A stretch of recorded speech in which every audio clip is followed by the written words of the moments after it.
Um, I'm very glad to be here. I didn't expect I'm going to be here, but I'm here, and it's really good. Um, Probably I'm less known and popular in Poland than the previous speaker, but I'm really pleased and proud to present. I've been to Poland many times before. I'm not from Poland, and I'll tell about this a little bit later. But before, a little bit of myself, because the previous speaker, I think everybody knows him, but nobody knows me. I think I've seen a couple of people here before. I moved to Poland 2 weeks ago. I'm quite new in Poland, even though my name and surname is, well, at least my surname, Majewski, is pretty Polish. I understand Polish. I don't speak Polish yet. I think I'm gonna do best to do this. I live somewhere between Krakow and Katowice. I still don't know where exactly, but it's close to Krakow, but it takes time to get to my office in Katowice. So I'm an executive search professional as a full-time. I'm building internal executive search teams, or headhunting teams if you wish. And this is my current full-time and most important part of day-to-day life and everything I do. And I work for a big life sciences company. And a part of that, and before that, I had quite an interesting experience in HR tech ecosystem globally. And as it was previously told, I've built and managed a company that is running a series of global events for HR tech startups effectively. And also we were acting as an advisors to investors and HR managers who are interested in HR tech development in general. So our scope covers 3 continents: Europe, North America, and Asia Pacific. So our main goal is to find interesting companies, connect them with investors, and help them to find their customers. So we've seen many HR tech startups around the globe in various sectors for different customers, for different aims, with different traction, and that's been a really interesting experience. So now this is a part of, is kind of, as I call it, hobby that I do sometimes on the day-to-day basis. So the idea what I'm going to talk about today is of course related to HR tech. And what I would like to maybe discuss with you today as well is actually why we should not afraid HR tech and how we generally approach HR tech from the perspective of a customer. And this is why actually my presentation is called Shopping HR Tech, and I'll give a brief reference to that later on. And I will also ask for your advice. As I'm new in Poland, I don't know yet where to shop. I know shops here, but I still did not get it, because before I lived in Lithuania, it was pretty easy. We had three major retail chains, and it was very easy. So they were top tier, mid tier, and more mass market tier. And that was very easy to navigate. But we'll go to this a little bit later. So talking about HR tech, I normally will like to start with where we were and where we are in order to understand where HR tech goes in general. And three, maybe 4 core stages that we were going through, from personal management in early 90s to human resource management into zeros and human capital management. This is where we are today, and this is where we are working. And that we separate things into, well, core specialties, or how HR looked like back in the days, which was a support function from the very beginning: payroll, administration, record keeping, salaries, disputes, and so forth, while actually helping to make things work. And then when we got some more sophisticated technologies, we got into process efficiency, and we start talking about managing headcount costs, using convenient HR instruments, benchmarking, and comparing how things being done in different organizations. And then when human capital management, when we talk about not just resource or not just bookkeeping, we go to something that creates additional value, and actually where tools that are existing in the market and that we are using actually add value. They not just record that we have 1,000 employees and we have their contracts in place and their salaries being paid on date, but we actually think a little bit further and act as business partners for the entire organization. And we talk about processes, integration, analytics, and importantly, self-service. So we become self-service function that actually can help we can help ourselves, and we actually don't need to ask for help. We actually provide help to the others. And of course, automatization and digital. So this is what is happening today, and otherwise we don't go anywhere. And that was very easy. It's technology that's driving us, and it's not coming out of the blue. It's just like everything around us. And what is happening is that we just normally start using what we use on the day-to-day basis in our day-to-day work. Mobile, social media, big data, psychometrics, cloud, and then AI, something that is completely like what I've seen in 2017 across startups around the globe. AI is everywhere. Automated this, automated that, chatbots here, chatbots there. So you just talk to chatbots and everything happening, which is great. And particularly, I will get to this as well, in everything what relates to recruitment. And so these technologies, we just want, or we just accept them, or we do not accept them, and then we start our way further.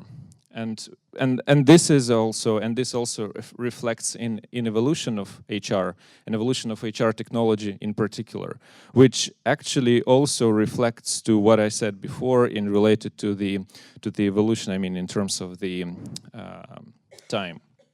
If in the very beginning we were more of the transactional functions, as I said, keep salary, keep salary paid and like on the 14th or 31st of the month, and then record keeping. And then we go to strategic HR, which is more oriented on internal processes and effectively on streams within our organization. And what is happening today, and what drives me particularly excited about things in HR technology and startups that are existing in that sphere, is that we completely decomposite the entire process into very, very small parts that can be particularly enhanced using by different tools. And then we go under each vertical into very small parts that effectively become increasingly important in our business processes. In everything, in recruitment, it might be talent communities, it might be referrals, mobile recruiting, job marketing, things like that. Or in talent management, everybody is about gamification today. So gamification during the onboarding, gamification in actually hiring as well, or maybe learning. So as well as career planning, talent pools, like how do we attract or engage with talent today to be able to hire them tomorrow when we actually need them. So we are constantly in touch with this talent. And learning and development, actually, what's the effectively title of our gathering today. So everything about how we help people to get new information, to be developed and learn. And we can go even deeper. So that we can keep continuing on this, because there are small solutions for everything. And yeah. So you can see these maps everywhere. So it's just enormous amount of them. And the question is that how we actually approach these things, and how do we integrate them into existing ecosystem of our internal processes. Are we thinking about flexible hiring? If we are a big IT company that needs talent on demand, so we can have people in remote locations working on the projects, or we want to manage candidates more effectively, and or we think about workplace culture. So all of these things are existing as an added value tools that you can use without even actually having very, very deep understanding in how to make things work together, because effectively they work together very easily. And again, I said that there are lots of maps that that reflects different startups, different tools that are existing on the market. But I created, well, kind of my own hype cycle, if you wish, or tools that are really relevant today and that is actually more of just conversation. And I put them into a graph like this, where we have business impact here and expectations on the lower side. And we also split this into 4 parts. So legacy, must-haves, something more of like a blah blah, we just talk about that, everybody wants to have that, but nobody knows how to use that. And what is really going to be the future, what's really going to add value for us. And when we talk about legacy or something that probably is losing track these days, is anything related to psychometrics. On the recruitment stage, well, probably not really helpful. CV visualization. It was nice to have this a couple of years ago. Today, when candidates come through applicant tracking systems, you just don't see these resumes. You just get entries in your system, and that's pretty much it. But it's good for graduates or early stage careers. Automated reference checking. Must-haves, absolutely, like things that I just don't know how well companies, of course they can live with Excel spreadsheet instead of ATS, but that's a little bit painful existence. And then you see all the tools that are helping us to make recruitment process better, faster, and more accurate, and actually getting more valuable data out of it. Like, lots of tools that are being discussed right now are actually, so far, what we've seen, and I've talked to different people on the market, are actually more of just conversation rather than actions. Social trace analytics, yeah, that sounds really cool, like elections in the United States, social trace, social networks, behavioral in Google or elsewhere, but it doesn't really make any sense because very little amount of people know how to use that. I've heard in US pharmaceutical companies try to use that when they're opening new sites in order to understand how actually socio-demographic area is relevant to their business, but still not really something that makes sense.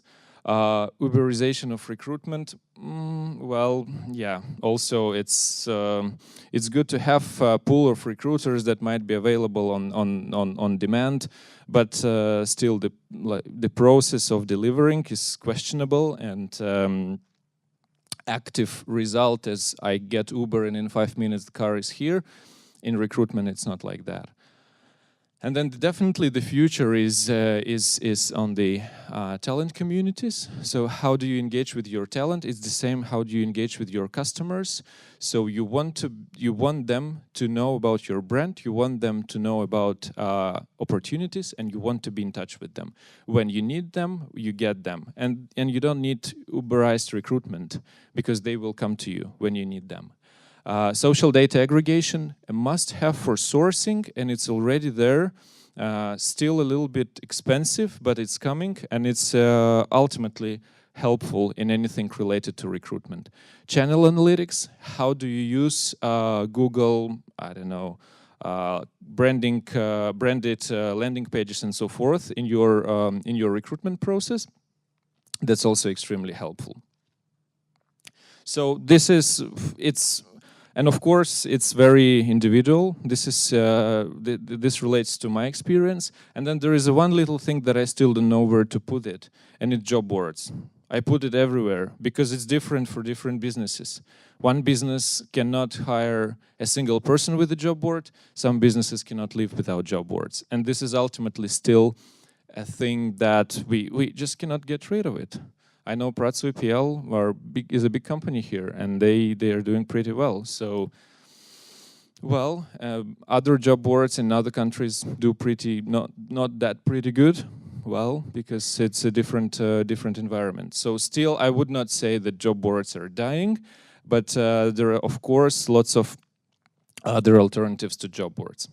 But now when it comes to shopping, and that's what I wanted to also ask you about. So what about shopping here? Where do you shop? What shops there are most popular? convenience stores. So far, what I found: Tesco, Carrefour, what else? Intermarché. I don't know if it's here. I think Piotr and Pavel. This is something interesting. Okay, Ashan, also big. What else? Where do you normally go to do shopping? Biedronka. Oh yes, Biedronka. I forgot Biedronka. There is also a very interesting convenience store called Żabka. I just remember it because when I get to Żabka, it's so small, but I can get anything in Żabka. Actually, I can get meat, I can buy pasta, I can buy veggies, fruits, wine, anything. But when you go to do shopping in Tesco, you can get anything, and most likely you will get branded products of Tesco, and you can get anything you want, and it will be, well, average. You can go to Ashan, you'll get a huge supermarket full of different products. There's very beautiful merchandise. You get anything. Cool. What do you do if you want some eco products? Like you want some selected eco label from France or from Italy. Do you go to Biedronka? No. You probably go to some eco store in your neighborhood or well-known eco store in Krakow, in Warsaw, elsewhere. You go there. If you want to get vintage wine, you don't go to, I don't know, Piotr and Pavel. With all due respect, I like the store. It's really good. So you try to find some stores that are offering very niche products that are actually relevant to your needs. You can go to Tesco and most likely it will be average and you'll get what you need, but you do not get particularly very niche products. And I think this is a very good comparison to HR tech and actually tiers of existing HR tech solutions. Well, everything in the tier 1 is a huge ERP system that have been for many, many years before. They come as a SuccessFactors and then SAP as Oracle, Taleo, huge systems. You cannot avoid them, like Tesco or Auchan or Carrefour. You just go there and that's it. And you get what you need. Then there is a tier 2. It's something that best of breed, something that actually is well known and everybody knows that it's good in its particular area. I don't know, as a shopping comparison, what would be that? What stores are good for some particular products here? Yes, for example. Or what I've seen in Piotr and Pavel, they have very good selection of foods. Maybe Piotr and Pavel, I don't know. Sorry. And then tier 3, like very little, like very, very little tools that are extremely good. Sometimes they're too small to be very well known, but they offer very narrow solution for some particular problem. If you need vintage wine, you just go to a proper store, pay X amount of zloty and you're happy, right? So that's the comparison that I suggest, and for me it works really well. And then you just create your own basket, but you still quite dependent on tier 1 tools. Like hate it or love it, you go to Tesco, you go to Carrefour, you get food. The same with HR tech. You're a big organization, you most likely will be on something heavy. But it doesn't say you need to be it doesn't say you need to be on a heavy truck. You can also have some fancy little cars to drive some ways and just enjoy your ride. And that's the same. So this is what I offer when I discuss with companies, like their HR tech in general proficiency, like how do you create your own HR tech basket? And this is how you do it. You have core solutions that you cannot get rid of it, because in your company is 10,000 people, SAP or Oracle will be your core system for everything. And most likely for HR. You cannot get any other system. Hey, and you just like, no. And that's pretty much it. And then, but however, as long as you are managing your own function, you can go for some particular areas where you can improve. Should it be organizational development or learning? and some particular niche areas in each vertical. If you're head of talent acquisition and you need better referral automation, you just go to referral automation and you get it. Yeah? I can't find KC and that. We need to discuss that slide. Okay. Please continue. Yes, we will. And that's pretty much it. So that's what I'm saying. And surprisingly or not, all of these heavy players like SAP, Workday, Oracle, Taleo, they have integrations with smaller tools. But this is the question for smaller tools, if they have integration with your core system. If they have it, bravo, you just go there, you integrate. Because if you completely rely on Oracle, let's say SuccessFactors or Workday for your entire HR ecosystem, and then apparently something happening in your organization and I just need to add something in ATS. I go there, I look into ATS, there is no such feature. And then you start contacting SuccessFactors and asking, could you please add this? And they say, well, yes, but no. And this is the reality. So they will not add this feature because it's SuccessFactors. They don't care. They have like 50 clients like you in their pipeline, and they will not do this. But you can use some point solution like, I don't know, video interviewing, HireVue. Amazing tool. You can do lots of things within a very simple video interviewing platform that can automate a very big portion of your hiring process. So this is the kind of the basket or whatever technology stack, you name it, that it really helpful and that allows you to understand where you can actually go in your HR tech endeavors. And as a case study, a very brief case study on actually how this kind of shopping might help and how you can decompose it process and break it into very small parts and implement some particular tools. I just can briefly explain in recruitment process. So we have recruitment process, candidate attraction, candidate engagement, assessment, process management, and process improvement. So normally these 3 points is the core recruitment process. What do we have in the beginning? We have we have candidate attraction. We use Google, we use Facebook, Pratsui, we use maybe OLX for some blue-collar jobs and so forth. And we also use digital sourcing or landing pages. So we create on our own website career pages where we post our jobs. And then we receive these resumes, we receive interest, we get candidates. So what happens next? We want to engage with them. Imagine you just get 500 applicants, well, maybe 500 is too many per day. 100 applicants per day. What do? You just get crazy and you just cannot process all of these resumes one day.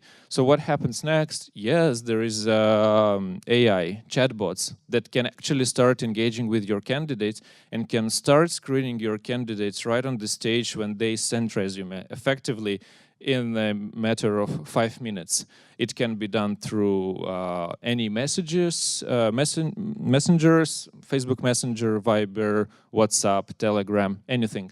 And then you just start interacting with them. Is with SMS reminding. If you schedule the interview, you just you communicate with SMS, because the craziest part of anything is that most candidates, they just lost in the process and they don't know what's happening. So then, candidate assessment. Before you want to invite a candidate to to your company, you want to assess candidate and actually to decide whether or not I want to invite that person. So we go with some tools that help to assess candidates. With for IT, Codility, I think it's well known in Poland, Polish tool, anyways. Video interviewing. VCV, HireVue, many of other tools that can actually help you to assess candidate through video to very details, in very large details, and also help to understand even interpersonal skills. How does this person fit to your organization? And then we go into process management. So everything that relates to applicant tracking system or HR analytics that help you to understand the entire process. And this is what I'm saying, that when like about ATS as a core like hygiene, so that everything comes in there. And then with process improvement, you can go into very small details like CV parsing. So that would create actually subsections in your applicant tracking system on each particular skill. And such parsing tools will actually assess resumes of candidates and put them in different, let's say, baskets within your system. So that's very simple. You just go into each stage and then think of what can actually be improved, which particular little part of the entire recruitment process. And that's very simple. And then probably the question is, you are good in candidate attraction, but at some point communication with candidates is going down. And then in the end of the day, you don't understand, okay, what's the reason that like most of the candidates drop off? And it might be, the answer might be in a very on the very top and very obvious. So to summarize, criterion of any successful HR system or anything that you would like to implement is related to integration with your existing tools, with your existing ecosystem. So this all parties would talk to each other, understand each other, and seamlessly merge data. People, it should be user-friendly. People should like to use it. Generally, people are very reluctant to use something new. I remember the day when I installed Instagram to my smartphone. I installed that and I was like, why would I share my pictures with somebody else in one particular tool if there is Facebook for this? So then I actually made it completely private and I used Instagram as a photo application to edit photos. And then apparently the adoption level went to the stage that I started inviting people whom I know to share pictures with them. So same here. One day people should like to use it every day. Digital footprint. HR analytics is a big part of it. So if people use tools every day, there will be lots of actions that can be actually traced and give you very meaningful data. And economic results. As long as we just don't use this for the sake of using, and this is a big investment in the end of the day, we think how this can turn into saved zloty, dollar, euro, or anything. And of course, the fact that the systems can be fixed, upgraded, tweaked at any given point of time, that you would get exactly what you need. I'm short on time, yeah? 2 minutes, okay. And then a little bit on technology disruption. Maybe Martin will talk about this later on today, but very briefly on key things in tech disruptions in this year. New approaches to talent management, what I have already discussed, the way how we engage with our talent externally and internally. Real-time employee engagement, it was in 2016, so there was a huge boom of tools that are offering real-time employee engagement measurement. And if last year was actually the boom for it, so this year is a year of adoption and people start using that. Learning and development, how we actually work with people in L&D efforts and actually make this interesting and make people actually drive people to do this every day, not just like this is a part of learning course that you have to go through, there you go. Team management tools, internal, how teams work internally together and how they collaborate on team tasks. Everything related to sourcing, so how we find people, how do we engage with talent, and of course artificial intelligence, completely something new for 2017. And the only one thing that I really hate is that people start talking about blockchain in HR tech, and this is like completely what I try to skip by any means. Like I don't get why people talk this way, because it's just like so early. And why? Because I had a conversation with one guy from Hong Kong in executive search firm, and he said, you know what, that would be good to use blockchain for executive search. And I was like, Yeah, that's good, but what for? What are we gonna do with that? It's like, okay, yeah, we can do this. And briefly, like, how does it look like? New approaches to talent management. So companies start rejecting actually numerical assessment of people and start and do this real-time engagement. So they actually know what's happening with their teams right now in a given point of time, using all of the tools related to team collaboration, team communication, and so forth.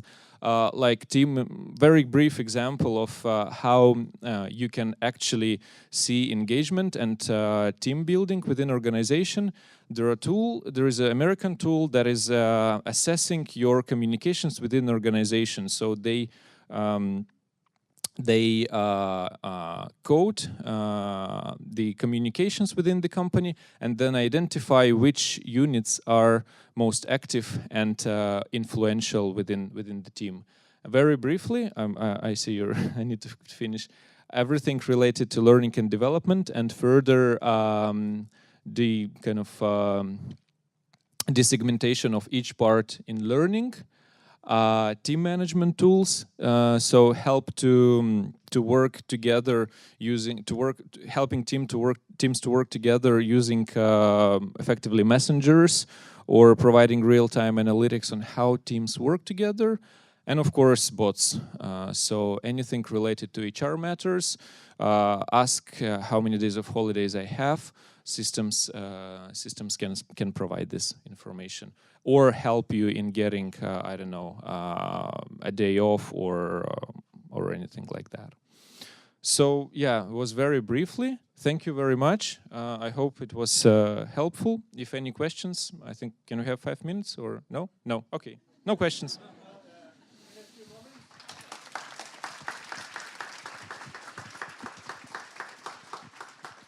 In a few moments, we'll have coffee break. So Andrew is Yes, with us. very happy to talk to you. Thank you.